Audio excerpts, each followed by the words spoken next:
Bonjour à tous, bienvenue dans cette nouvelle vidéo un petit peu spéciale.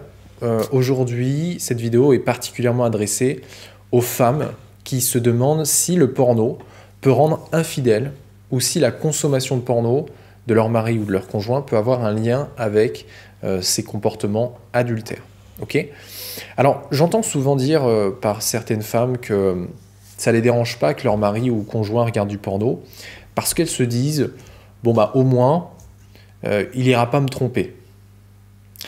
Ces femmes-là, elles pensent que parce que leur homme se masturbe devant des femmes virtuelles, eh bien ça assouvira du coup leur pulsion sexuelle et ils ne voudront pas coucher avec des femmes dans la réalité.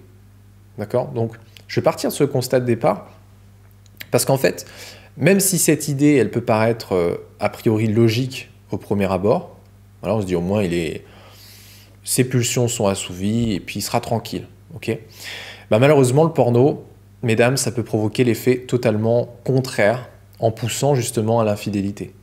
Okay, ça fait plus de 3 ans là, que j'accompagne des hommes addicts au porno et parmi toutes les personnes que j'ai aidées, eh ben, j'ai fréquemment rencontré des hommes qui étaient en couple ou mariés et qui sont passés à l'acte en fait. Que ce soit en allant voir une prostituée ou en ayant un coup d'un soir pendant un voyage ou en ayant une relation d'adultère sur une durée plus ou moins longue, leur utilisation de la pornographie a toujours joué un rôle dans leur passage à l'acte. Okay. Quel est le lien entre le porno et l'infidélité? C'est ce qu'on va voir dans cette vidéo. Alors, de nos jours, la pornographie, c'est un monde dans lequel c'est de plus en plus facile d'entrer sans jamais en sortir. Pourquoi? Parce que lorsqu'un homme il regarde du porno, il prend le risque de tomber dans une addiction dont il prendra peut-être jamais conscience. La pornographie actuelle, elle est tellement illimitée et diversifiée en termes de contenu qu'un homme qui en regarde régulièrement, il s'expose au risque que les contenus qu'il visionne ne lui suffisent plus.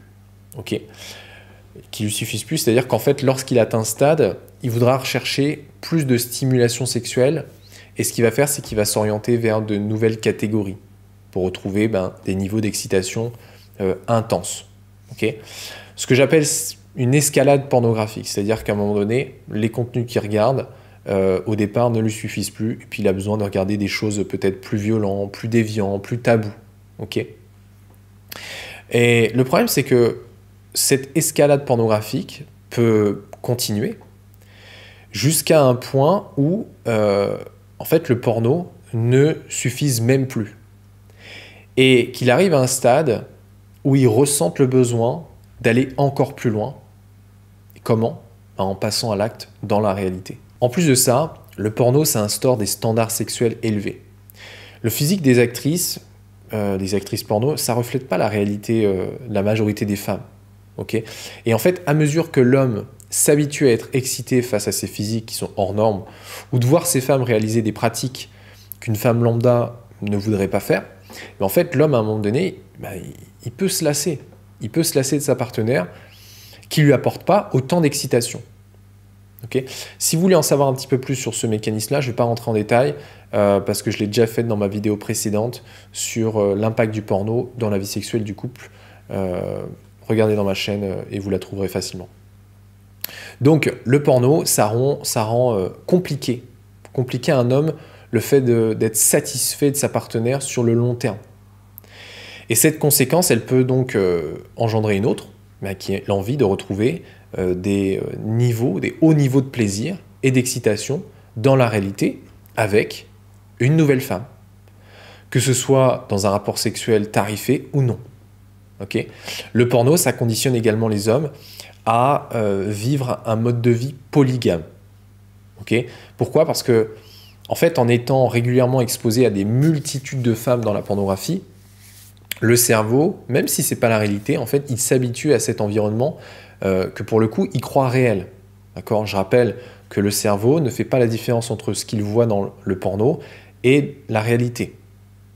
Par conséquent, si un homme célibataire, on prend un homme célibataire, qui, durant la majeure partie de sa vie, a trop été exposé à la pornographie, et qu'il avait eu l'habitude de voir différentes femmes pour des rapports sexuels occasionnels ou réguliers, ou pas même, et que tout d'un coup, il décide de se mettre en couple, selon des modalités de vie conjugale monogames, il va se passer quoi?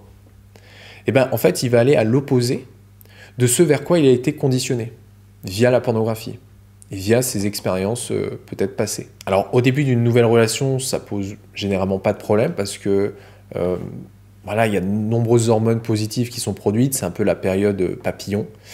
Mais une fois cette période passée et puis les hormones diminuées, ben, l'homme il peut être amené à avoir le sentiment d'être restreint et de se lasser dans sa relation. Pourquoi? Parce qu'il ne dispose pas de la possibilité d'avoir des rapports sexuels avec d'autres femmes. Ok. D'un autre côté, il y a beaucoup de femmes, j'ai remarqué, qui pensent que la pornographie, ça peut être un outil pour combler la libido naturelle de l'homme. Ok, donc c'est ce qu'on avait dit au départ de cette vidéo. Le problème, c'est que ces femmes-là ne comprennent pas une chose, c'est que ce soi-disant outil peut produire en fait l'effet inverse. Parce qu'il y a un constat qui est vrai, c'est que l'attirance sexuelle envers les femmes, voilà, c'est quelque chose de normal chez un homme, hein, parce que ça fait partie de sa biologie.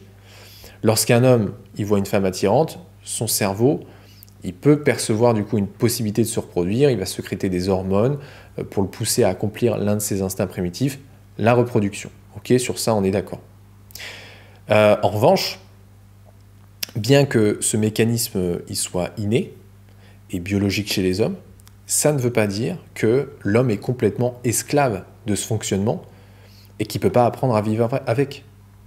La pornographie, certes, c'est un moyen d'assouvir ses pulsions sexuelles biologiques, mais il y a un inconvénient à utiliser le porno, celui de céder à ses envies de manière compulsive. Parce qu'en consommant du porno, à chaque fois qu'il a envie d'avoir un rapport sexuel avec une femme dans la réalité, en fait, il n'apprend pas à gérer ses envies autrement et sans que ça implique de passer à l'acte sexuellement. Et comme j'ai dit précédemment, s'il gère ses pulsions sexuelles biologiques avec le porno et qu'il arrive à un stade où la pornographie ne lui suffit plus, par quel moyen est-ce qu'il va réagir ensuite? Simplement passer à l'acte dans la réalité. Ça sera l'une de ses options. Okay. Donc le porno, ça favorise l'infidélité, mais ça n'y conduit pas obligatoirement. D'accord? Et également, et pour finir, ça c'est un point important, si un homme consomme du porno et qui passe à l'acte dans la réalité, il peut y avoir d'autres facteurs qui sont entrés en jeu, hein, comme une faible estime de soi, un non-épanouissement sexuel dans le couple, un trait narcissique impliquant en fait que lorsqu'il s'est mis en couple, en fait, il ne prenait pas vraiment la relation au sérieux et puis il prévoyait déjà de ne pas être exclusif dès le départ. Ok. J'espère avoir été clair pour vous, mesdames, et que même si cette vidéo était particulièrement destinée aux femmes, que vous, messieurs, avez pu aussi en tirer quelque chose. Si la vidéo vous a plu, je vous remercie d'avance de me laisser un like, de la partager à quelqu'un que ça pourrait aider, de me laisser un commentaire pour me dire ce que vous en avez pensé. Ça m'intéresse beaucoup d'avoir vos retours sur tout ça. Ça aide en plus à faire évoluer la chaîne, donc merci d'avance de votre contribution. Je vous envoie tout mon soutien. Passez un bon week-end, bonne semaine selon le moment où vous regardez cette vidéo. Et je vous dis à très vite dans une prochaine capsule vidéo. A plus.